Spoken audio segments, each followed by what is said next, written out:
Summer வந்தாச்சு. What's your plan for this holiday? எங்க கிட்ட விட்டுருங்க, நாங்க பாத்துக்கிறோம். VGT Holidays.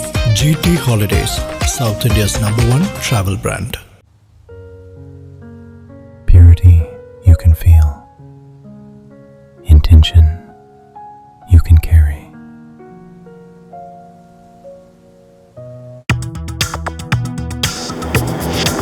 Delivering smiles all around the professional careers.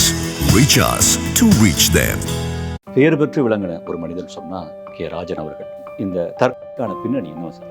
அவர் பயங்கரமான போராளி. ஸ்கூல் வச்சிருக்கிறாரு, படம் பண்ணியிருக்காரு, படம் டைரக்ட் பண்ணியிருக்கிறாரு, தொடர்ந்து நடிச்சுக்கிட்டு இருக்கிறாரு. ஆளை பார்ப்பார், பார்த்துட்டு சரி ஓகே நல்லா தான் இருக்காங்க, ரைட் ஓகே அப்படின்னு சொல்லி கொஞ்சம் ஒரு 30 லட்சம் 50 லட்சம் 1 கோடி ஃபண்டிங் பண்ணியிருக்கிறார். ஃபண்டிங் ரொம்ப நிறைய பண்ணிட்டு கொஞ்சம் கொஞ்சம் வந்துட்டு இருந்தது.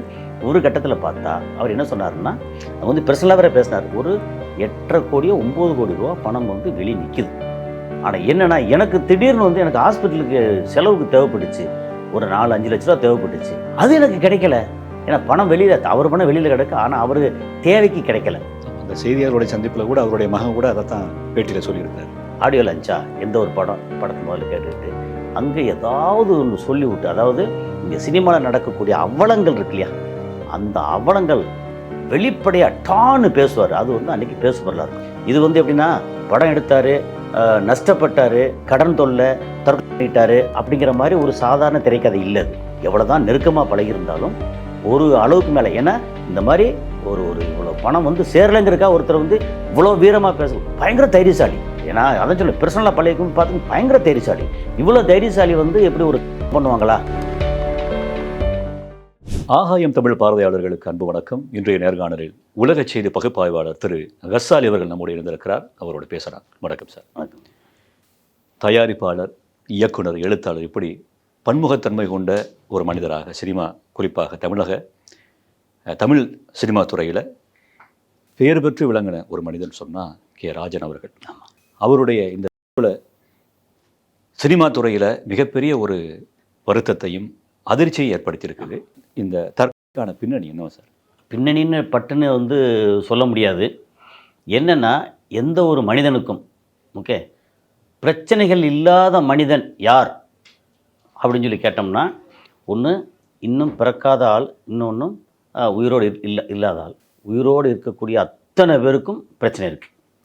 ஓகே, இப்போது இவர் எடுத்தோம்னா, இவர் அப்படி வசதியிலெல்லாம் குறைவு இல்லை.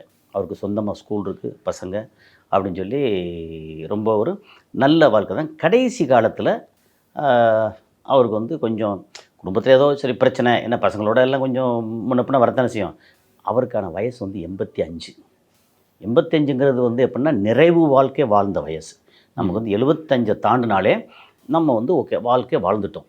75 வயசுக்கு மேலே நம்ம வாழ்க்கை போனஸ், அப்படி தான் மேட்ரு. ஓகே, ஸோ இந்த மாதிரி ஒரு சூழலை எனக்கு எப்படின்னா, எனக்கு ஒரு ரொம்ப நெருக்கமாக தெரிஞ்சவர். ஓகே, அடிக்கடி எப்போ நெருக்கமாக தெரிஞ்சேன்னா, 2018 என்னோடய படம் மனுஷனா அணி அப்படின்னு ஒரு படத்தை ரிலீஸ் பண்ணோம். அது கிருஷ்ணகிரியில் முருகன் ஒரு தியேட்டரில் பைரசி எடுத்தாங்க. ஸோ பைரசிக்காக நான் இங்கே எல்லா வேலையும் பார்த்து அந்த தியேட்டர் ஓனரை அரெஸ்ட் பண்ணேன்.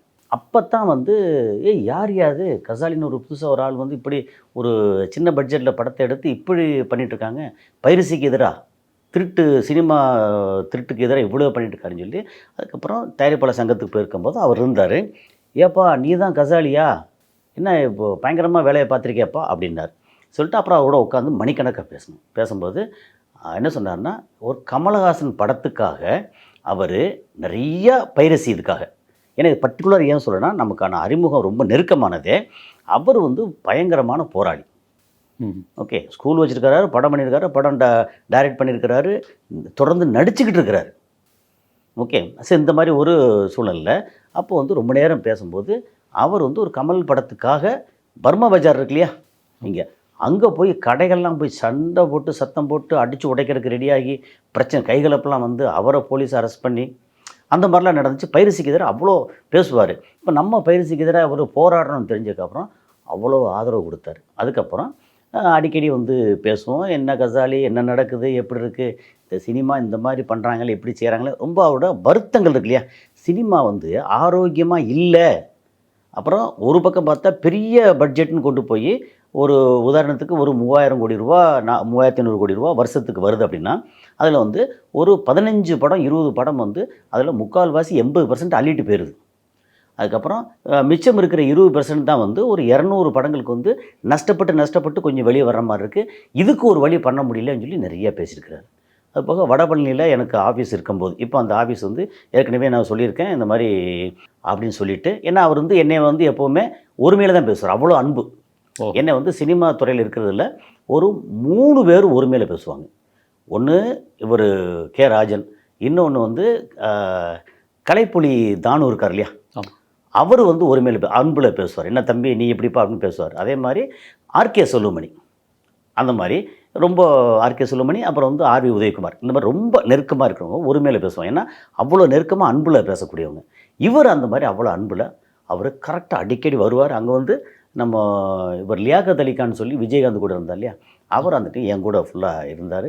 படங்கள் பற்றி நிறைய பேசுவோம், சின்ன சின்ன கதைகள் கேட்கணும். அப்போ அவர் வந்து இப்போ நல்ல வேலை பார்த்துட்ருக்கேன், இந்த மாதிரி கதைகள்லாம் கேட்டு மற்றவங்களுக்கு மாதிரி ஸ்டோரி பேங்க் மாதிரி பண்ணிட்டுருக்கேன் அப்படின்னு சொல்லிட்டு அவர் வந்து சிலதை ரெக்கமெண்ட் பண்ணுவார், சிலதை பண்ணுவார். சினிமாவுக்காக ஏன் இது சொல்கிறேன் அப்படின்னா, சினிமாவுக்காக அவர் வந்து அவ்வளோ ஆர்வமாக பண்ணார்.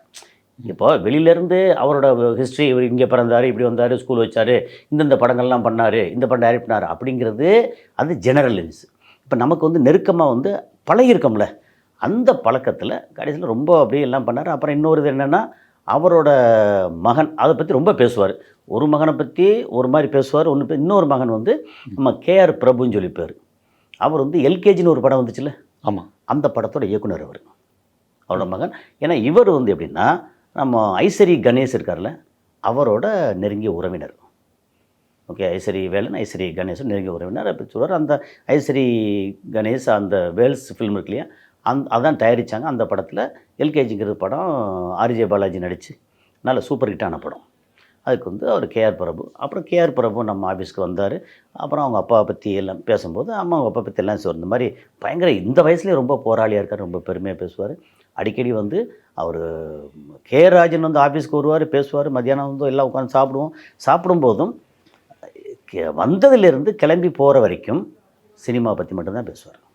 சினிமா இந்த மாதிரி சின்ன படங்களுக்கு ஏதாவது பண்ணணும்ப்பா, எப்படி இருக்குது அப்படின்னு சொல்லிட்டு அவர் வந்து விநியோக சங்க தலைவராக இருக்கார். இப்போ அப்படி இருக்கும்போதும் அவர் வந்து விநியோகத்தில் ஏதாவது பிரச்சனைனா கூப்பிட்டு வச்சு, எப்பா இதெல்லாம் அப்படின்னு சொல்லிட்டு பஞ்சாயத்து அப்படி பண்ணுவார், இல்லை செய்வார். அப்புறம் பஞ்சாயத்து பண்ணும்போது இந்த மாதிரி இங்கே கொஞ்சம் காசு வேணும், அங்கே காசு வேணும்னு சொல்லி இப்போ கொள்ளையடிப்பாங்கல்ல பஞ்சாயத்து, அதெல்லாம் இல்லை, எனக்கு தெரிஞ்சு இல்லை. ஏன்னா அவர் ரொம்ப ஸ்ட்ரெயிட் ஃபார்வர்டாக எல்லாம் பேசக்கூடியவர். ஆனால் என்னென்னா, அப்போது சினிமாவில் இருக்கும்போது சரி இப்போ சினிமா வந்து எடுக்கலை, தயாரிக்கலை. அதே நேரத்தில் சினிமா இதுக்கு தேவைப்படுற ஃபைனான்ஸ் தேவைப்படுற ஆட்களுக்கு ஆளை பார்த்துட்டு சரி ஓகே நல்லா தான் இருக்காங்க, ரைட் ஓகே அப்படின்னு சொல்லி கொஞ்சம் ஒரு 30 லட்சம் 50 லட்சம் 1 கோடி ஃபண்டிங் பண்ணியிருக்கிறார். ஃபண்டிங் ரொம்ப நிறைய பண்ணிட்டு கொஞ்சம் கொஞ்சம் வந்துட்டு இருந்தது. ஒரு கட்டத்தில் பார்த்தா அவர் என்ன சொன்னார்னா, அவங்க வந்து பர்சனலாக வேறு பேசினார். ஒரு 8.5 கோடியோ 9 கோடி ரூபா பணம் வந்து வெளியே நிற்கிது, ஒரு ரூபாயை தரமாட்டான். இப்போ நான் வந்து ஒரு டைமில் ஒரு 3 கிட்டே நிறைய விஷயமா பேசியிருக்கிறாரா? ஆமாம், நான் அவர்கிட்ட எவ்வளோ பேசியிருக்கேன். ஏன்னா நான் வந்து சொன்னேன், இந்த மாதிரி ஒருத்தர் வந்து படம் பண்ணிகிட்ருக்கிறாரு, படம் வந்து ஷூட்டிங்கெல்லாம் கிட்டத்தட்ட முடிஞ்சிச்சு, அவர் வந்து ஃபண்டு கேட்குறாரு, நீங்கள் வந்து ஃபைனான்ஸ் பண்ணுறீங்க எனக்கு தெரியும், ஓகே, அவர் வந்து உங்கள்கிட்ட கேட்டால் நீங்கள் வந்து ஃபண்டு தருவீங்களா அப்படின்னு கேட்டேன்னா, எப்பா நீ வந்து உனக்கு கேளு, இன்னொருத்தருக்கு எப்படி கேட்குற அப்படின்னாரு. எனக்கு வந்து இப்போ ஃபண்டு தேவையில்லை, தேவைப்படாமல் உங்கள்கிட்ட கேட்குறேன், இப்போ தேவையில்லை. ஏன்னா நான் வந்து சும்மா வாங்கி வச்சுட்டு என்ன செய்ய போகிறேன், மாதம் உங்களுக்கு வட்டி கட்ட முடியுமா, அது வேண்டாம். ஆனால் அவருக்கு ஒருத்தர் தேவை, ஆனால் எனக்கு அது கமிஷன் ஒன்றும் கிடையாது. அவர் வேணும்னா உங்கள்கிட்ட வந்து பேசுவார், நீங்கள் பார்த்துட்டு என்ன செய்யணுமோ நீங்கள் செய்யணும், இல்லை அப்படி எடுத்து முடிக்க போகிற படத்துக்கு நான் வந்து இப்போ பண்ணுறதுக்கு வாய்ப்பு இல்லைப்பா அப்படின்னு சொல்லி பேசினார். ஏன்னா ஃபண்டு பண்ணார். ஏன் இதை சொல்கிறேன்னா, ஃபண்டு தொடர்ந்து பண்ணார். அதுக்கு மாதிரி அப்புறம் சில பேரெல்லாம் சொல்ல வேண்டியதில்லை, ஏன்னா எல்லாருமே நிறைய ஃபண்டு வாங்கியிருக்காங்கன்னு சொல்லிட்டு நிறைய லிஸ்ட்டெல்லாம் எனக்கு கொடுத்தாரு. இந்த மாதிரி இவங்கெல்லாம் எனக்கு இவ்வளோ தரணும்ப்பா. ஆனால் என்னென்னா, எனக்கு திடீர்னு வந்து எனக்கு ஹாஸ்பிட்டலுக்கு செலவுக்கு தேவைப்பட்டுச்சு, ஒரு 4-5 லட்ச ரூபா தேவைப்பட்டுச்சு, அது எனக்கு கிடைக்கல அப்படின்னு ரொம்ப வருத்தப்பட்டு சொன்னார். என்ன இப்படி சொல்கிறீங்க, என்ன ஸ்கூல் நடத்திக்கிட்டு இருக்கீங்க, உங்கள் பசங்கள்லாம் இப்படி இருக்காங்க, இந்த மாதிரி இருக்குது, உங்களுக்கு ஒரு 4-5 லட்ச ரூபா கிடைக்கலன்னு சொன்னால் என்ன அர்த்தத்தில் இன்னும் யார் நம்ப சொல்கிறீங்க அப்படின்னு சொல்லி பேசினா வந்து, இதுதான்ப்பா பிரச்சனை, ஒன்றை மாதிரியே வந்து என்னை யார் நம்ப மாட்டுறாங்க, என் பணம் 9 கோடி ரூபா பக்கம் வெளியில் கிடக்கு, ஆனால் எனக்கு அவசரத்துக்கு கேட்டால் ஒருத்தர் இல்லை. அப்போ நான் சொன்னேன், இது நிலைமை இப்படித்தான். இப்போது என்கிட்ட பணம் கொடுக்குறீங்க, நான் வந்து சினிமா பண்ணுறேன், அந்த சினிமா ரிலீஸ் ஆகும்போது நீங்கள் வந்து வாங்கிக்கிறலாம். ரிலீஸ் ஆகும்போது என்கிட்டையும் நானும் வந்து என் கையில் ஒன்றும் இல்லாமல் இருக்குது, ரிலீஸ் பண்ணுறதுக்கும் பணம் இல்லாமல் இருக்குது அப்படின்னா திரும்ப எக்ஸ்ட்ரா உங்கள்கிட்ட வாங்கி ரிலீஸ் பண்ணணும். ரிலீஸ் பண்ணதுக்கப்புறம் ரெக்கவர் ஆனால் தான் அந்த காசு உங்களுக்கு கிடைக்கும். ஐயோ அதுதானே பிரச்சனை. நிறைய படங்கள் வந்து ஒரு மீடியம் பட்ஜெட் படங்கள் வேறு, அதாவது 1 கோடி 1.5 கோடி 2 கோடி எடுக்கிற படம் சின்ன படங்களில் வந்து பெருசாக ரெக்கவர் தியேட்டரில் ரெக்கவர் ஆகலை. அதுக்கப்புறம் 5 கோடி 8 கோடின்ற படங்களும் பெருசாக ரெக்கவர் ஆக மாட்டேங்குது. ஆனால் பெரிய ஆட்கள் பண்ணுற படம் 30 கோடி 50 கோடி 100 கோடிங்கிற படம் வந்து ஏதோ ஒரு மாதிரி ரெக்கவர் ஆகிக்கிட்டு இருக்கு. நஷ்டமானால் கூட வெளியே தெரிய மாட்டேங்குது. ஆனால் இது சின்ன சின்ன படங்கள் வந்து ரிலீஸ் ஆகிறதே கஷ்டமாக இருக்குது. ஏன் பணம் பூரா இப்படி நிறைய இடங்கள்ல மாட்டிட்டு கிடக்கு. அவங்களையும் ஒன்றும் செய்ய முடியல. கேட்டால் அந்த நான் தான் இருக்கேன், என்ன செய்கிறது, இதுக்கு மேலே இந்த படம் இருக்குது, நீங்கள் என்ன படத்தை எடுத்து ரிலீஸ் பண்ணிக்கிங்கன்னு சொல்கிறாங்க. நான் இதை வந்து பணத்தையும் கொடுத்து போட்டு இப்போ இதையும் தூக்கி சமக்கிறேன் நான், என்னால் முடியாது அப்படின்னு சொல்லி ரொம்ப வருத்தப்பட்டு பேசினார். ஆனால் எல்லா இடங்கள்லையும் எல்லா படத்தை பற்றி, இங்கே உள்ள நிலைமையை பற்றி, தியேட்டரை பற்றி, தயாரிப்பாளர்களை பற்றி, டிஸ்ட்ரிபியூட்டரை பற்றி, எல்லாத்தையும் பற்றியும் இதை பற்றி கவலைப்படாமல் பயப்படாமல் தன் கருத்தை வந்து அவ்வளோ துணிச்சலாக பேசுவார். அப்புறம் இப்படி சொன்னால் வந்து நான் உண்மையை தானே பேசுகிறேன், என்ன இருக்குது அப்படின்னு. அதே மாதிரி தயாரிப்பாளர் சங்கத்தில் பொதுக்குழுவோ செயற்குழு இல்லை வேறு ஏதாவது ஸ்பெஷல் மீட்டிங் அப்படின்னு போட்டால் ஒவ்வொரு அறிமுகமான பெரிய ஆட்கள் வந்து பேச சொல்லுவாங்க இல்லையா, அவர் வந்து கண்ணீர்னு தன்னோட கருத்தை சொல்லுவார். அது மாதிரி அப்பப்போ வந்து தயாரிப்பாளர் சங்கத்தில் அவர் பதவியில் இல்லாட்டாலும் வந்தார்னா அவருக்குன்னு ஒரு தனி மரியாதை, என்னப்பா என்ன பண்ணி எல்லாத்தையும் நல்லா பேசி போவார். யாருன்னா மூச்சு பேச்சு எல்லாமே சினிமா அப்படித்தான். ஆனால் சினிமா வந்து கடைசி காலத்தில் தயாரிக்கலை, ஆனால் நிறையா கொடுத்தாரு. அப்புறம் இந்த மாதிரி அவர்கிட்ட வந்து அவர் பையன் பிரபுகிட்ட வந்து நான் பேசும்போது, சரி உங்கள் அப்பா வந்து தயாரிக்க சொல்லலாமே அப்படின்னா, இல்லை இப்போ உள்ள சூழலில் வந்து அவருக்கு தயாரிக்கக்கூடிய நிலைமையில இல்லை, ரொம்ப டைட்டாக இருக்குது அப்படின்னு சொல்லி அவரும் பேசிகிட்டு இருந்தார். நம்ம இது என்ன, அவர் பிரபு வந்து பிரபு எனக்கு நண்பர், அதனால் அவர்கிட்ட வந்து நம்ம ஜெனரலாக எல்லாம் பேசிக்கிறோம், இந்த பட்ஜெட்டுக்கு எங்கள் அப்பாவால் தயாரிக்க முடியாது அப்படின்னு சொல்லி வேறு இடத்துல பேசிக்கிட்டு இருக்கேன். அந்த மாதிரி நல்ல படத்தை வந்து கொஞ்சம் பெருசாக ரிச்சாக பண்ணணும் அப்படின்னு சொல்லிட்டு இருந்தார். அப்போ அவருமே வந்து தேவையில்லாமல் எல்லா இடத்துலையும் போய் ரொம்ப நேர்மையாக பேசுகிறேன்னு சொல்லி கெட்ட பேர் வாங்குறாரு அப்படின்னு அவரும் வந்து கொஞ்சம் லேசாக அப்பா மேலே குறைப்பட்டுக்கிட்டார். ஆனால் அன்பில் குறைப்பட்டுக்கிட்டார். எங்கள் அப்பா இப்படிலாம் நேர்மையாக இருக்காருன்னு சந்தோஷம் ஒரு பக்கம், ஆனால் எல்லா இடமும் வந்து இப்படி வெளிப்படையாக பேசி பேசி மற்றவங்கெல்லாம் வந்து ஒரு மாதிரி தப்பாக பேசுகிற அளவுக்கு நடக்குதுன்னு ஒரு சின்ன இதில் அவர் பேசினார். அப்புறம் கடைசியில் காலத்தில் சம்திங் என்னென்னா ஃபேமிலிக்குள்ளே ஏதோ சம்திங் பிரச்சனை. 85 வயசு அவருக்கு இப்போது. கடந்த 2-3 வருஷமாக இதில் தான் நம்ம ஸ்டார் ஹோட்டலில் தான் அவர் தங்கியிருக்கிறதாவும் செய்தி. பாம்க்ரோ ஹோட்டல் இருக்குல்ல, பாம்க்ரோ ஹோட்டல் வந்து நம்ம சினிமாக்காரங்களுக்கு ரொம்ப ஃபேமஸ். என்னென்னா பாம்க்ரோ ஹோட்டலை தாண்டி அங்கே பக்கத்தில் இது இருக்குது, நம்ம தயாரிப்பாளர் சங்கத்தோட ஆஃபீஸ் இருக்குது. அப்புறம் அங்கே போனால் அந்த இடத்துல பாம்க்ரோ ஹோட்டலில் ஏதோ தயாரிப்பாளர் சங்கத்தோட எலெக்ஷன் நடக்கும் வச்சுங்களேன். அதில் முன்னாடி ரூம் ஒரு பக்கம் இருக்கும், பின்பக்கம் வந்து ஹட்டு மாதிரி தனித்தனியாக வந்து ரிசார்ட் டைப்பில் இருக்கும். இங்கே 7ஆம் நம்பர் 8ஆம் நம்பர் மாதிரி சம்திங் அங்கே இருக்கும். இந்த ஒரு ஹட்டு இதை வந்து ஒரு டீம் புக் பண்ணாங்கன்னா இன்னொரு ஹட்டை வந்து ஆப்போசிட் டீம் புக் பண்ணி அந்த மாதிரி ஆட்கள் வந்து நிறைய தயாரிப்பாளர்கள் ரெகுலராக வந்து பார்த்துட்டு போகிற மாதிரி மாதக்கணக்காக புக் பண்ணி வச்சுருப்பாங்க. இவருக்கு வந்து ஏதோ 3 வருஷமாக அங்கே தான் தங்கியிருந்த. சொல்லும்போது எப்படின்னா நமக்கு வந்து பேசும்போது என்ன அதிகபட்சம் என்ன பேசுவோம், பர்சனலாக ரொம்ப பேச முடியாதுல்ல. ஆமாம். ஆனால் கேள்விப்பட்ட வரைக்கும் வந்து ஏதோ சம்திங் அவர் வந்து ஒரு கட்டத்தில் சரி இருக்கட்டும்ப்பா நான் பார்த்துக்கிறேன் அப்படின்னு சொல்லிட்டு இங்கே தான் ஏதோ ஒரு பிரச்சனை ஏற்பட்டு தான் விட்டு வெளியே. எந்த குடும்பத்தில் பிரச்சனை இல்லை, பிரச்சனை இருக்குது. ஆனால் இவ்வளோ வயசுக்கு அப்புறம் அது வந்து தனியாக ஹோட்டலில் வந்து தங்கியிருக்காருன்னா ஒருவேளை நமக்கு வந்து இந்த பிஸ்னஸில் நான் வந்து நிறையா பேர் மீட் பண்ணணும், அதனால் வெளியில் வீட்டுக்கு போயிட்டு வரப்பல இங்கேயே தங்கிக்கிறேன், பிரச்சனை இருக்குது நான் போயிட்டு வந்து அங்கே வீட்டுக்கு சும்மா போயிட்டு வரப்பல இங்கேயே தங்கிக்கிறேன் அப்படின்னு அங்கேயே தங்கியிருந்து நிறைய பேர் அவர் அப்பப்போ பார்க்க வருவாங்க. பணம் கொடுக்கல் வாங்கல் இருக்குல்ல, அதனால் அது கொஞ்சம் நல்ல ஹப்புமா நல்ல இடம் இதெல்லாம் இருந்தது. ஆனால் எது எப்படி இருந்தாலும் ஒரு மனிதனுக்கு வந்து கடைசி காலத்தில் ஆறுதல்னு ஒன்று இருக்குல்ல, ஆதரவுங்கிறது பணம் சம்மந்தமாக பெரிய ஆதரவோ என்னன்னு தெரியாது. இடையில வந்து அவருக்கு கொஞ்சம் ஹார்ட் ஆப்ரேஷன் சம்திங் எல்லாம் நடந்துச்சு, அதுக்கே ரொம்ப கஷ்டப்பட்டு தான். ஏன்னா பணம் வெளியில் அவர் பணம் வெளியில் கிடக்கு, ஆனால் அவர் தேவைக்கு கிடைக்கல. ஆமாம், அந்த செய்தியாளருடைய சந்திப்பில் கூட அவருடைய மகன் கூட அதை தான் பேட்டியில் சொல்லியிருக்கிறாரு. அவர் வந்து அப்புறம் பேசும்போது என்ன, எனக்கு ஹாஸ்பிட்டலுக்கு என் செலவுக்கு வந்து பணம் கிடைக்கல, ஆனால் என் பணம் வந்து வெளியில் அவ்வளோ கிடக்கு அப்படின்னு சொல்லி ரொம்ப வந்து அது அப்படி பேசுகிறதுக்குல அந்த மாதிரி நடந்தது. சரி, அது எப்படின்னா எல்லாம் கரெக்டு. ஒரு மனிதனுக்கு வந்து பணத்தால் பெரிய பிரச்சனை இல்லை இருக்கலாம். அதாவது அவர் பணம் வெளியே கிடக்கு, அவர் வந்து பெரிய கடனாளியே கடன் வந்து அப்படியே கழுத்து நெரிக்கிற அளவுக்கு இருக்கான்னு தெரியல. அது இல்லை, அது மாதிரி தெரியல. என்ன ஸ்கூல் நடந்துக்கிட்டு இருக்கு, பசங்க இருக்காங்க, நல்லா அவர் வயசுக்கு நல்லா வளர்ந்த பசங்க இருக்காங்க, பையன் பொண்ணு எல்லாம் இருக்கான்னு வச்சுக்கலேன். அதில் எனக்கு வந்து ரொம்ப நெருக்கமாக தெரிஞ்சது அந்த பிரபு மட்டும்தான்.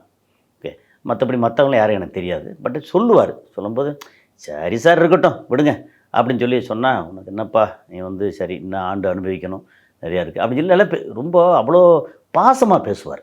அதே மாதிரி ஆடியோ லஞ்சா எந்த ஒரு படத்தை முதல்ல கேட்டுக்கிட்டு அங்கே ஏதாவது ஒன்று சொல்லிவிட்டு, அதாவது இங்கே சினிமாவில் நடக்கக்கூடிய அவலங்கள் இருக்கு இல்லையா, அந்த அவலங்கள் வெளிப்படையாக டான்னு பேசுவார். அது வந்து அன்றைக்கி பேசுபொருளாக இருக்கும். அது உச்சபட்ச நடிகர்கள் நடித்த திரைப்படமாக எதுவாக இருந்தாலும் இருந்தாலும் சரி, ஜனநாயகனாக இருக்குன்னா இருக்கட்டும், அப்புறம் வந்து ஜெயிலர் 1 பிரச்சனை இல்லை, விக்ரமில் என்ன நடந்துச்சு, இப்போ இவரோட கமலோட விக்ரம் படமாக அது இருக்கட்டும், எதுவாக இருந்தாலும். அதுக்கப்புறம் ஏதாவது கங்குவா படமாக இருக்கட்டும், தங்கலானா இருக்கட்டும், அப்படி என்ன படம் எப்படி எதுவாக இருந்தாலும் அவரோட கருத்தை கவலைப்படாமல் முன்வைக்கக்கூடியவர். ஓகே, அன்றைக்கி என்னென்னா இப்போ இது நடந்தது, அவருக்கு ஏதோ மன உளைச்சல் பயங்கரமாக இருக்க, 45 வயசு 50 வயசு தாங்க முடியாத மன உளைச்சல் கடன் தொல்லை அப்படின்னு சொல்லிட்டு எதாவது நடந்ததுன்னா ஐயோ பாவம்னு சொல்கிறது. 85 வயசு. அப்போது நான் வந்து ஒரு நண்பர் ஒருத்தர் டாக்டர் இருக்கிறார், அவர் உளவியல் டாக்டரில் ஜெனரல் டாக்டர் தான். ஆனால் அங்கே பேசிகிட்டு இருக்கும்போது அவர் சொன்ன வார்த்தை என்ன தெரியுமா, மனிதனுக்கு கஷ்ட நஷ்டம் எப்போ வரும், சில நேரங்கள் வந்து எக்ஸ்ட்ரீம் கஷ்டம் வரும், வரும்போது கூட என்ன ஆகும்னா நம்ம வந்து கொஞ்சம் பயந்து இருப்போம் மனசளவில். ஐயோ இது நடந்து என்ன ஆகுமே, பேர் அசிங்கமாயிருமோ, பேர் கெட்டு போயிருமோ, இப்படியா அப்படியான் இருக்கும். அந்த எக்ஸ்ட்ரீம் கஷ்டம் பிரச்சனை எல்லாம் வந்த உடனே இதுவே பார்த்துட்டோம் பெரிய இந்த விஷயமா போச்சு அப்படின்னு சொல்லிட்டு அப்படி டக்குன்னு வந்து பலசாலி ஆயிடுவாங்க எக்ஸ்ட்ரீம் கஷ்டம் பிரச்சனை வரும்போது. சிலர் வந்து என்னென்னா இந்த மாதிரி இவ்வளோ இதில் இப்படி நடந்துக்கிட்டு இருக்கே அப்படின்னு தனிமை இருக்குது பார்த்தீங்களா. அதாவது வெளியில் இருக்கோம், ஆஃபீஸுக்கு போகிறோம், வெளியில் நண்பர்களை பார்க்குறோம், வேறு ஆஃபீஸுக்கு போகிறோம், வெளியில் வர்றோம், நம்ம ஆஃபீஸில் தனியாக உட்காந்துருக்கோம், அப்புறம் வீட்டுக்கு போயிடுறோம். அப்படிங்கும்போது அந்த இடத்துல வந்து சேஞ்ச் ஓவர் என்ன வரும்னா, ஆஃபீஸில் தனியாக இருப்போம், சில நாள் ஆஃபீஸில் தங்கியிருப்போம், பிரச்சனை இல்லை, 2 நாள் தங்கியிருப்போம், 3ஆம் நாள் வந்து வீட்டுக்கு போயிடும், இல்லை நம்ம ஆஃபீஸ்க்கு வந்து வீடு வந்து ஆஃபீஸ் தேடி வந்துடும். அப்போது என்னென்னா நம்ம வந்து தனியாள் இல்லை, இந்த உலகத்தில் நம்ம தனிமை இல்லை அப்படிங்கிறது இருக்கு இல்லையா. அது இல்லாமல் தனிமைங்கிறது இருக்குல்ல, இப்போ மற்றவங்களாம் தேடி வர்றவங்கன்னா ஒன்று பண சம்மந்தமாக, வியாபார சம்மந்தமாக, சினிமா சம்மந்தமாக பேச வருவாங்க, பகலில் பேச வருவாங்க, பேசிவிட்டு அவங்களோட கிளம்பி வருவாங்க, அதுக்கப்புறம் ஃபுல்லாக தனிமை. பேச்சு துணை கூட இல்லைன்னா ஒரு தனிமையில் ஒரு கட்டத்தில் கொஞ்சம் கொஞ்சமாக வந்து அப்படியே போக போக போக போக ஒரு கட்டம் வரும். என்ன கட்டம்னா, இவ்வளோ வயசாச்சு, இவ்வளோ தனிமை, நமக்கு இவ்வளோ இந்த மாதிரி நம்ம பணமெல்லாம் வந்து சேரலை, அப்போ நம்ம பசங்களாம் இப்படி இருக்காங்க, இந்த வாழ்க்கை வந்து வாழ்ந்து என்னத்தை சாதிக்க போகிறோம் அப்படின்னு ஏதாவது ஒரு வீக்கான தருணம் ஒன்று வரும் பார்த்திங்கள்ல. அந்த வீக்கான தருணம் வந்துருச்சோ அப்படிங்கிறத நம்ம டாக்டர் ஒருத்தர் பேசிட்டு இருக்கும்போது சொன்னார். ஏன்னா இதை சம்மந்தப்பட்டு சொல்லலை, இந்த மாதிரி பேசிகிட்டு இருக்கும்போது சொன்னார், எல்லா மனிதனுக்கும் அந்த நேரத்தில் ஒருவேளை அந்த வீக்கான தருணம் இருக்குல்ல, அந்த டைம் யாராவது கூட இருந்திருந்தால் இது நடந்திருக்காது. இத்தனைக்கும் அவர் வந்து டிரைவரோட தான் வந்திருக்கிறாரு. அப்போ டிரைவரை நிறுத்தி தான் அந்த இடத்துல அவர் வாக்கிங் போகிறோம் அப்படிங்கிற மாதிரி நடந்து போய் விழுந்ததாகவும் செய்திகள் வருது. இப்போ தனியாக கூட அவர் காரில் வரல. இல்லை கார் இப்போ ரெகுலராக அந்த ஒரு ஸ்கார்பியோ காரு அங்கே ஆஃபீஸ்க்கு வரும்போதெல்லாம் அந்த காரில் வருவார். அப்புறம் சாலிகிராமத்தில் சினிமா கம்பெனிகள் வர்றதுக்கெல்லாம் அங்கே ரெகுலராக வருவார் வச்சுங்களேன். டிரைவர் தான் கூட வருவாப்பில். அங்கே வந்து சாப்பிடும்போது எப்பா டிரைவர் சாப்பிட்டாங்களாப்பா வச்சுருங்க வா அப்படின்னு சொல்லிட்டு டிரைவரையும் நல்லா கவனிச்சுக்குவார். அந்த மாதிரி இருக்கும். ஆனால் என்னென்னா இந்த கார் ஓட்டும்போது டிரைவர் ஓகே, ஆனால் இந்த எக்ஸ்ட்ரீமாக என்ன நடந்துச்சுன்னு ஒரு விஷயம் இருக்குல்ல. அதாவது நம்ம எட்டி பார்த்தாங்க வலிக்கு விழுந்துட்டோம் அப்படின்றது ஒரு பக்கம், ஆனால் வலிக்கு விழுகிற அளவுக்கு இல்லை. அந்த அடையாறு அந்த இது இருக்கு இல்லையா, அதில் எப்படி பார்த்தாலும் தெரியாமல் விழுந்துட்டோங்கிறது வேறு விஷயம். ஆனால் இது தற்கொலையா என்ன எப்படின்னு இன்னும் விசாரணை நடந்துட்டு, நம்ம வந்து எப்படின்னா எதையுமே முடிவாக இப்போ சொல்ல முடியாது. ஒருவேளை நம்ம கைப்பிடி அளவுக்கு உயரமாக இருக்குது, அப்புறம் உள்ளுக்குள்ளே ஏதாவது தெரிஞ்சிருந்து என்னங்கிறது கொஞ்சம் எக்ஸ்ட்ரா எட்டி பார்த்து வலிக்கு தவறி விழுந்தாச்சா அப்படி இருக்கலாம். அல்லது ஒரு மாதிரி விரக்தியில் வந்து இதுக்கப்புறம் என்ன வாழ்க்கை அப்படின்னு ஒரு மாதிரி ஒரு அப்படியே குழம்பி கன்ஃபியூஸ் ஆகி ரொம்ப இதில் ஆகி ஒரு கட்டத்தில் அது சரி ஓகே நீ இருப்பா இந்த வர்றேன் அப்படின்ட்டு போய், ஏன்னா வாக்கிங் போகிறது வந்து அந்த அடையாறு பாலத்தில் தான் வாக்கிங் போகணுமா அப்படின்னு இல்லை. வாக்கிங் போனால் இங்கே நம்ம சென்னையில் பார்த்தீங்கன்னா ஏகப்பட்ட இடங்களில் பூங்கா இருக்குது. ஓகே, ஸோ வாக்கிங் போகிறதுக்கு ரொம்ப சௌரியமான இடம் இருக்குது. ஆனால் என்னென்னா ஏதோ ஒன்று அவர் மனசுக்குள்ளே குழப்பங்கள், விரக்தி, டிப்ரெஷன் அப்படின்னு வந்திருக்கான வாய்ப்பு இருக்குது. ஏன்னா அவர் சடலத்தை வந்து எடுக்க போகும்போது கூட ஒரு மூக்கில் வந்து வெள்ளையாக நுர வந்ததாகவும் சொல்கிறாங்க. ஆமாம், அப்போ ஏற்கனவே விஷம் கூட சாப்பிட்ருக்கலாம் அப்படிங்கிற மாதிரியான அது வந்து நம்ம இப்போ எந்த கான்ஸ்பிரசி தியரி நம்ம சொல்லக்கூடாது. அந்த ஃபோட்டோ இது பார்த்தோம்னா வெள்ளையாக ஒரு மாதிரி இருந்துச்சு இந்த ஃபோட்டோலாம், அதில் பார்த்தோம். ஆனால் என்னென்னா எப்படி பார்த்தாலும் வந்து இதில் உடற்கூறு ஆராய்ச்சியில் வந்து தெரியும் என்ன நடந்துச்சு எது நடந்துச்சுன்னு எல்லாம் வந்து அடுத்து சொல்லுவான்னு வச்சுக்கலேன். ஆனால் ஒரு மனிதன் நிறைய இடங்களில் பாசிட்டிவான விஷயங்களில் பேசுபொருளாக இருந்த ஒரு மனிதன், அப்புறம் நிறைவு வாழ்வு வாழ்ந்த ஒரு மனிதன். ஏன்னா 85 வயசுங்கிறது அதான் சொல்லல, 75 வயசுலேயே நம்ம வாழ்க்கையில் நிறைவு வாழ்க்கை வாழ்ந்துட்டோம். எப்படி பார்த்தாலும் நம்ம கல்யாணம் பண்ணோம், குழந்தைய பெற்றோம், இந்த இது சாதித்தோம், இல்லை கஷ்டப்பட்டோம், ஏதோ ஒன்று பண்ணோம், பிள்ளைய படிச்சிச்சு, பிள்ளைய வந்துச்சு, பிள்ளைய கல்யாணம் பண்ணிட்டோம், பேரம்பேத்தியை பார்த்தோம் அப்படின்ற வயசு இருக்குல்ல. அது வந்து ஒரு மனிதனுக்கு சாதாரண 65-70 வயசில் எல்லாம் வந்துடுது. 75 வயசு ஆகும்போது ஆரோக்கியமான, கிட்டத்தட்ட நம்ம வேலையை பூரா நம்மளே பார்த்துக்கிட்டு இருக்கோம், ஆரோக்கியமான வயசு. 80 வயசில் பல பேருக்கு வந்து எந்திரிக்க கூட முடியாது, உட்காந்து எந்திரிக்க கூட ரொம்ப ஒருமாக இருக்கும். ஆனால் இவர் வந்து கம்பீரமாக ஒரு மாதிரி நடந்துட்டார். அவர் பார்க்கும்போது அவர்கிட்டே நான் வந்து பேசியிருக்கேன். எப்படின்னா ஒரு 2-3 வருஷத்துக்கு முன்னாடி இங்கே பேசும்போதே அவர் வந்து பரவாயில்ல சார், நீங்களும் இளையராஜா ஒன்று அப்படின்னா, என்ன கசாலி எப்படி இப்படி சொல்கிறீங்க அப்படின்னு இந்த மாதிரி கேட்பார் வந்து. ஏன்னா 80 வயசுக்கு மேலே அவர் இசைஞானி இளையராஜா எப்படி 5 மணி நேரம் 6 மணி நேரம்னாலும் கச்சேரியில் கம்பீரமாக நின்று அவர் கச்சேரி கண்டக்ட் பண்ணுறாரு. நீங்களும் வந்து அங்கங்கே இறங்கி நடந்து வந்து போய் உங்களுக்கு வந்து நீங்கள் 82 வயசு அந்த டைமில், 82, 81, 82, ஏன்னா 80 வயசை தாண்டிடுச்சுன்னா நம்பவே முடியாது. உங்கள் வயசில் நான்லாம் எப்படி இருப்பேன்னு தெரியாது அப்படின்னா, இது வந்து அந்த காலத்தில் நாங்கள் எப்படி ஓடி ஆடி எப்படி பண்ண உடம்பு, ஓகே இப்போ வரைக்கும் நான் வந்து கரெக்டாக அது சிலதை கடைப்பிடிக்கிறேன் அப்படின்னு சொல்லி நிறைய பேசுவார். இப்போது அந்த மாதிரி ஒரு நிறைவு வாழ்ந்த ஒருத்தர் என்ன நடந்துச்சுன்ற விஷயம் இருக்குல்ல, அது நம்ம அதை அந்த கான்ஸ்பிரசி ரொம்ப நம்ம வந்து சொல்ல முடியாது. நம்ம எப்போவுமே நம்மளுடைய நம்ம சேனல்லையும் சரி நம்மளோடதும் சரி அப்படின்னா யாரையும் எப்போவும் வந்து வேஸ்ட்டாக தேவையில்லாமல் தவறாக பேசுகிறது இல்லை. ஆனால் இது ஒரு விஷயம். இது வந்து எப்படின்னா படம் எடுத்தார், நஷ்டப்பட்டார், கடன் தொல்லை, தற்கொலை பண்ணிட்டார் அப்படிங்கிற மாதிரி ஒரு சாதாரண திரைக்கதை இல்லை அது. அப்புறம் ஸ்கூல் வச்சுருக்காரு, இது வச்சுருக்காரு, பசங்க இருக்குது, அந்த மாதிரி இவர் வாழ்க்கையே வேறு ஸ்டைல். இந்த இவரோட விபரீத முடிவு போகிறதுக்கு முன்னதாக இப்போ நமக்கு என்ன தோணுது அப்படின்னா, தயாரிப்பாளர் சங்கத்தை இவர் முறையாக அணுகி ஒரு புகார் அளிச்சிருந்தா அப்போது அவர் யாரிடமெல்லாம் பணம் கொடுத்துருந்தாரோ அந்த பணத்தை அவர் மீட்டு ஓரளவுக்கு வாங்கியிருக்கலாமே. அதாவது தயாரிப்பாளர் சங்கம் வந்து இந்த மாதிரி வசூல் பண்ணுற இடத்துல இல்லை. ஓஹோ, ஓகே. இப்போ இங்கே எப்போ தயாரிப்பாளர் சங்கம் வந்து அதுக்கு உடன்படுவாங்கன்னா, இப்போ உங்களுக்கு நான் பணம் தர்றேன், ஓகே, அப்போ தயாரிப்பாளர் சங்கத்தில் நான் இவருக்கு வந்து இந்த படத்துக்கு இவ்வளோ ஃபர்ஸ்ட் காப்பி இவ்வளோ பணம் தர்றேன் அப்படின்னு சொல்லி அவங்க வந்து தயாரிப்பாளர் சங்கத்துக்கு ஒரு சாட்சியாக போட்டு அவங்களுக்கு ஒரு சர்வீஸ் சார்ஜ் மாதிரி ஒரு அமௌண்ட்டு தயாரிப்பாளர் சங்கத்துக்கு ஒன்று கொடுத்து, இப்போ நான் கொடுத்துருக்கேன், இந்த பணம் இதுக்குள்ளே வந்து சேரலை, எனக்கு இவ்வளோ கஷ்டம் என்னன்னு கேட்டால் தயாரிப்பாளர் சங்கம் கூப்பிட்டு வச்சு, நான் ஏன் முன்னாடி தானே நீங்கள் வாங்கினீங்க, ஏன் இப்போ கொடுக்க முடியல சார், என் படம் இருக்குது, படம் ரிலீஸ் ஆகலை. ஏன்னா இப்போது இந்த அவல நிலைக்கு நிறைய பேர், இப்போ இவர் வந்து ஒரு உதாரணம், ஆனால் ஏகப்பட்ட பேருக்கு தயாரித்தவங்களுக்கு ஏகப்பட்ட பேருக்கு வந்து அவ்வளோ பிரச்சனை. இப்போ எனக்கே படம் தயாரிப்பில் வந்து படத்துக்கு எவ்வளோ நஷ்டம், ஆனால் என்னென்னா தாங்கணும். ஏகப்பட்ட பேர் வந்து ஆர்வத்தில் வந்து பணத்தை போட்டு, அப்புறம் புதுசாக யாராவது வந்தாங்கன்னா அவங்கள வந்து இங்கே இருக்கிற வந்து சில ஓநாய்கள் மாதிரி போட்டு பிச்சு எடுத்து ஒரு வழி ஆக்கி அனுப்பிச்சி விட்றாங்க. எப்படி பார்த்தாலும் ஒரு 300-400 பேர் வர்றாங்கன்னா அதில் 70% வந்து ஐயோ அப்படின்னு திரும்பி ஓடுற மாதிரி ஆயிடுது. இப்போ பிஸ்னஸ் ஆக மாட்டேங்குது. அப்புறம் எடுக்கும்போதே வந்து 1 கோடி ரூபா எடுக்க வேண்டியதை 2 கோடி ரூபா ஆக்கி இருக்கிறவங்க போனால் நிறைய கொள்ளையடிச்சு, ஏன்னா புதுசாக ஒன்றும் தெரியாது இல்லை. அந்த மாதிரி இது வந்து எப்படின்னா அன்ஆர்கனைஸ்டு ஒரு மோசமான செக்டராக இருக்குது. நான் வந்து சினிமா வந்து ரொம்ப சொல்கிறதுக்கு வந்து வருத்தமாக தான் இருக்குது. ஏன்னா இது ஆர்கனைஸ்டாக இல்லை. எங்கே ஒரு பேங்க்கில் போனால் இது லோன் கிடைக்கிறது இல்லை. அப்புறம் இது இருக்கு இல்லையா, நம்ம பேங்கிங்கில் வந்து ப்ரைவேட் செக்டார் பேங்கிங் இருக்கு இல்லையா, அதுலேயுமே கிடைக்கிறது இல்லை. அப்புறம் ப்ரைவேட் பார்ட்டினா சினிமாவா இல்லை, லோன் கிடையாது. அப்புறம் சிலர் மட்டும் பார்த்தா நான் வந்து சினிமாவுக்கு தர்றேன், நீ வந்து பெரிய நடிகரோட இது மட்டும் கால் சீட் வாங்கிட்டு வாங்க, நான் தர்றேன், அப்போ அவர் ஒப்புதல் தரணும் அப்படின்ற மாதிரி. ஏன்னா இது வந்து ஒரு கேரண்டி இல்லாத தொழிலாக இருக்குது. ஆனால் இந்த தொழில் கேரண்டியாக பண்ண முடியும், ஆனாலும் அதை பண்ணுறதுக்கு யாருமே தயாராக இல்லை. ஓடுற குதிரையில் பணத்தை கட்டுன்ற மாதிரி எல்லாம் இருக்காங்களா, இதை ஒரு ஆர்கனைஸ்டு செக்டராக பண்ண முடியும்.